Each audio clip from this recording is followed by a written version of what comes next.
Hi, fiber art friends. Thank you for joining me this morning or this afternoon or this evening, whenever you're watching the video. I hope you're having a great day, and I hope this kind of helps you go throughout your day in a positive way.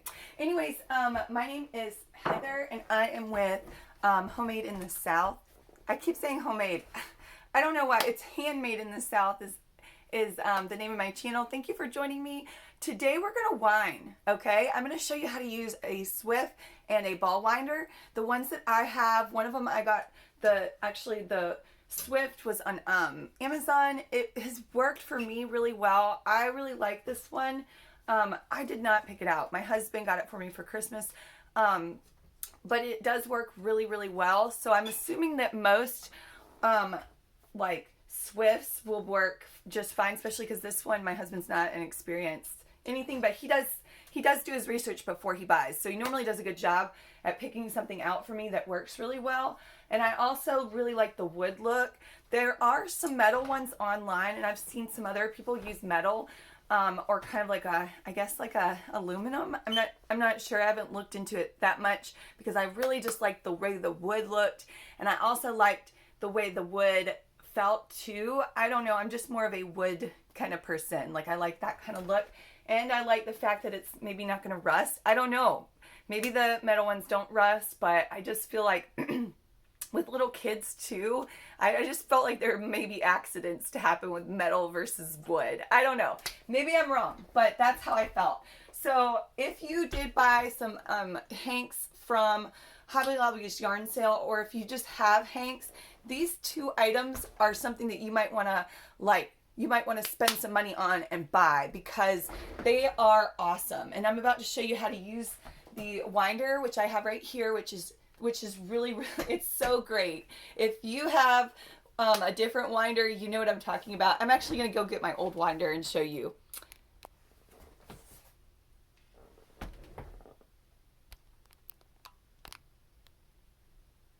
Okay, I'm back, and it took me a second because I was pressing the take the picture button instead of the pause. I don't know. Technology isn't really my thing, but I'm trying, right? So this right here is what I originally started out with, just this. I did not have the Swift. I did not have the winder because I bought it. It was at like just a box store. I just bought it at a box store, or it was online or something.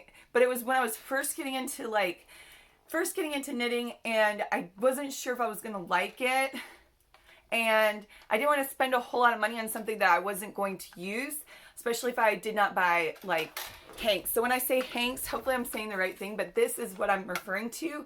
And I bought this so that I could wind this, and I realized real fast that this item right here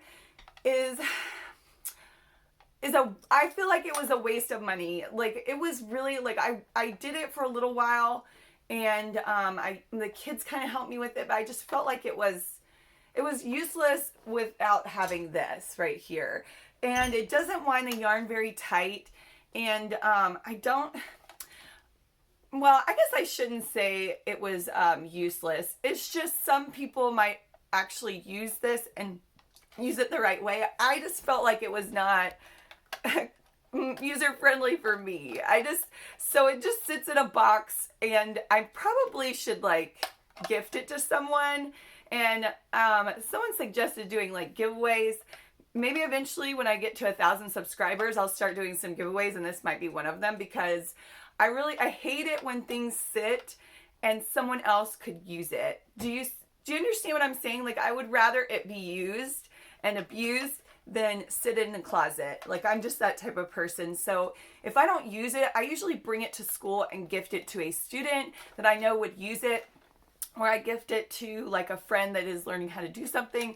And then I say, like, if you're going to get rid of it, bring it back to me and I'll find somebody else that will use it. So, but this right here, I think I got it from either Joann's or Hobby Lobby's, but it was one of those box stores.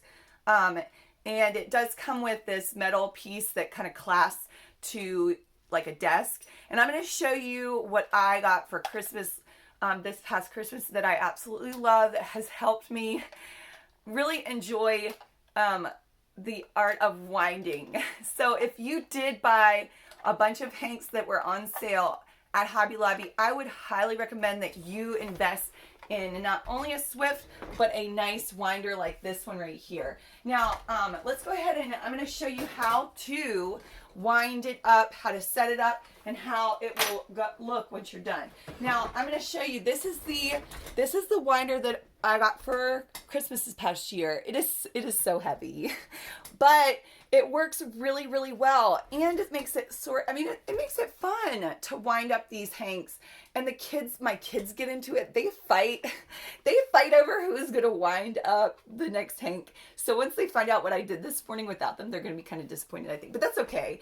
I wanted to show my friends out there in Fiberland like how to use it. And I'm going to tell you, my desk is like one of those old school teacher desks. If you are a teacher and you've been teaching for a while, you know what I'm talking about. They have these like boards that come out. They are awesome. This desk is awesome for crafting. And the desk was so heavy. I got it at like a consignment store, and it was so heavy. It took me, my husband, and my dad and my brother to carry it in the house. It is just such a sturdy desk, and I have not moved it since. Like, it has been there for 4 years, pretty much. 5 years, yeah. And so anyways, these little slats come out, and they're amazing. They're amazing. I love this portion of the desk. So I have the slats on both sides of my desk that kind of come out, and I can set up my Swift and my winder, and it's absolutely perfect for whatever kind of crafting you do. So anyways, that's about my desk. I love it. All right, so whenever you so we're going to go through how to take this off correctly, or the way I found that it was easiest for a beginner. And hopefully this will kind of go like the way I want it to go, because sometimes when I'm separating the yarn out and getting it ready to go on the Swift, sometimes it gets a little bit tangled. So that being said, I might pause the video and maybe unwind a different hank if this one doesn't work as smoothly as I would like it to in a video. But this is the one I'm going to start with. What I always do whenever I have an item that I'm about to wind up, I like tear off the instructions too, to like care for it. And I have like a little drawer that I place them in. And so when I make a garment for a friend, or I don't know, if I'm going to gift it away, I usually attach the instructions either in the card that I give them or on the garment, like as if it was like bought in the store, like with the little tag. And it helps. Well, I hope it helps. I feel like it's a nice way of saying, hey, here's the instructions. And sometimes I'll add my own little notes in there too, like, hey, you probably could be okay doing this with it. But anyway, so that's what I do. I place it in a spot, and I've got like a little dedicated spot on my desk. I'm gonna put it away right now, because if I don't, I will forget. Okay, so here's your hank. So what I always do is I find the little end right here, and I put my finger underneath like this and try to get all the yarn, because if I don't get all the yarn, it will get a little bit tangled, and it could be frustrating for you if you don't get it all. So you want to scoop it all up like this, and then you want to pull out the tucked in portion. And what's going to happen is this beautiful thing will happen. It will like unwind like this. And I feel like this is like the fun part where it like just unwinds like that. All right, so now I'm going to place this around my Swift. So right here, this is the Swift right here that moves around. And I'm going to turn my camera so you can watch me as I go through it. And you guys can see some of my yarn room. I might do like a yarn room video, because I'm always curious about what other people's yarn room looks like. I've had a few people like, I'm going to say hi to a few of my friends out there, because I noticed that you guys subscribe to my channel, and I'm a little excited. Like TL Yarn Crafts, and like, oh, what's the other one? Yarn Geek. Oh my gosh, when you subscribed, I got so excited. And then there was another one, Affordably Crafty, and she messaged me. I got kind of like excited about that. So I'm going to tell you thank you for subscribing to my channel, and please feel free to comment in the chat or to message me. about anything, any suggestions or anything like that would be great. So anyways, I just laid my yarn across the swift, and you can move this portion up and down to tighten it. What I found, if you make it like just a little bit, not loose, but looser, don't make it super tight, but do pull it up so that the yarn is kind of stretched out, but you can still put your fingers behind it. I notice that helps me out a little bit as I'm winding it. So that's what you do with the ball right here, or with the hank. The next part, and some people untie it, I cut it. So there should be 3 little pieces of rope wrapped around your hank. And I just take that and I cut it, and it should just pop out and be free like this. So it should be like, oh, I got free. And then I rotate it around and I find my next piece and I cut it. Now one of these pieces will be attached to the actual yarn. Depending on how somebody set up their hank, but that's usually what happens, is that one of the pieces, and so I'm going to cut that piece, and you can see that this one's got a little bit of yarn attached to it. The thicker portion, usually they do a thin piece of yarn and it's still attached.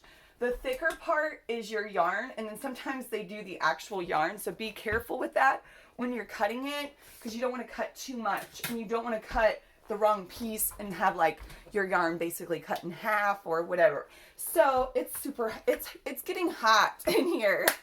Oh my gosh, it's getting hot. We are in South Carolina and we are in like a heat dome right now. So if you are in the South, you know what I'm talking about. It is so hot outside, and I feel like it's got too hot too fast this year.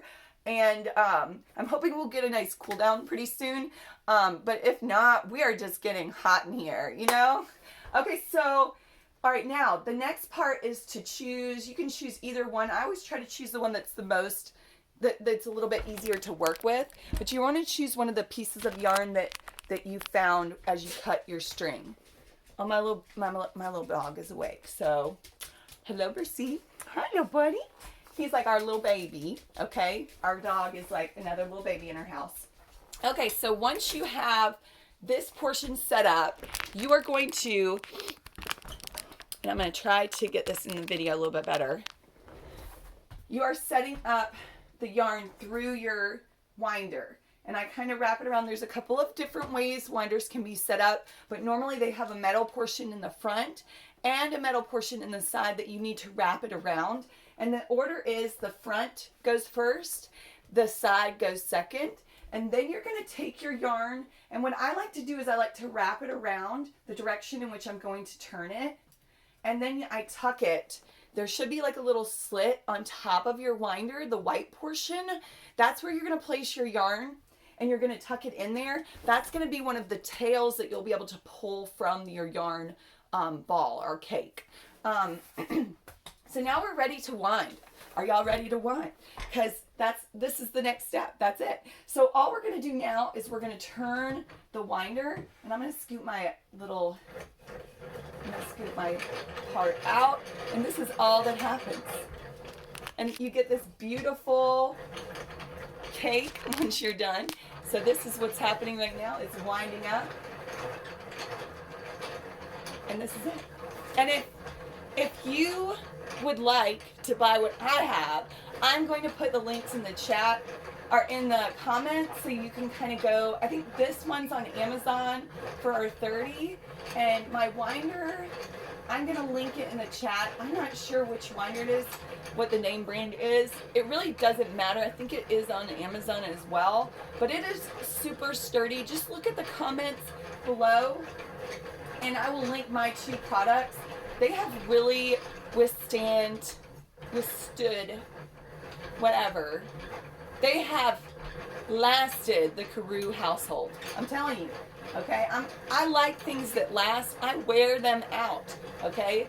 So if I'm telling you, if I don't like it, it's probably because I broke it within the first week. Yeah. Or I just didn't use it because it wasn't what I like. Okay? So you can go if you want to. Make sure you like, subscribe to my channel, and continue to wind. So there we go. I'm going to keep going with this because it's super fun. I'm going to keep recording it. But it is just, that's just it right there. And look how great it is. It's just going to keep going. I'm telling you, this is less than, I want to say almost less than 2 minutes to wind it up into this beautiful cake. And I think combined these two items were $100, but they might have gone up because everything has gone up in price right now. Gas has gone up. But one thing that did not go up is, I don't think yarn really went up. Maybe in some places. So that's a good thing. All right, we are done. And now, once you are done winding it, okay, and I'm going to tell you, this was amazing, the setup that I got, because I showed you my previous winder. I was hanging it on the back of a chair and winding it up, or having my kids hold it while I wind it, or they would wind it and I would hold it. Either way, it was just a complete, not a disaster, but it was just sort of like the logistical nightmare for me because there was just so much going on with it, with the little winder. So I eventually just put it down and wound it up in a ball, like old school style. And I liked it too. It just took so long. So when I got this for Christmas, I immediately set it up and started winding up all of my hanks. And really, I had most of my hanks in a cake by the end of Christmas Day because I was just working on it. My son is away. Good morning, buddy. Right. Don't come in the camera, okay? All right, so what happens is you have this beautiful cake of your hank. So your hank turned into a cake. And you can see I've got a couple on my desk that are already wound up. And it is so nice and quick, okay? Keyword there is quick. It gets it all together quick. If you do not mind taking the time to wind it up, some people like to wind up their yarn slowly by hand so they can see what kind of fibers you have. I think that's beautiful. I sometimes do that, I guess. Well, I mean, I used to. Now I've got this, so I don't do that anymore. But I do understand that some people don't need to do it quickly and all of that. They like to do it slowly. Me, I'm a mother of 3. I work full time. So unfortunately, I cannot always spend that time that I want to on my crafting stuff. So anyways, if you bought a bunch of hanks and you need to wind them up, buy both of them. You need the combination of both for it to work. So you can either buy them, I think they sell them collectively, and I'll kind of link I'll link my two in the chat or in the comments.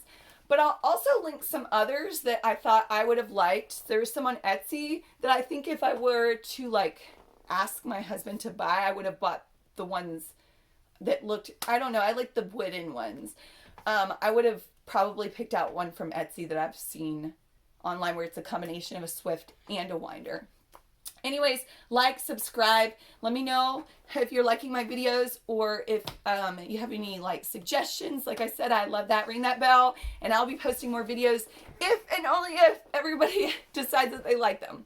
Anyways, have a wonderful day and enjoy your crafting.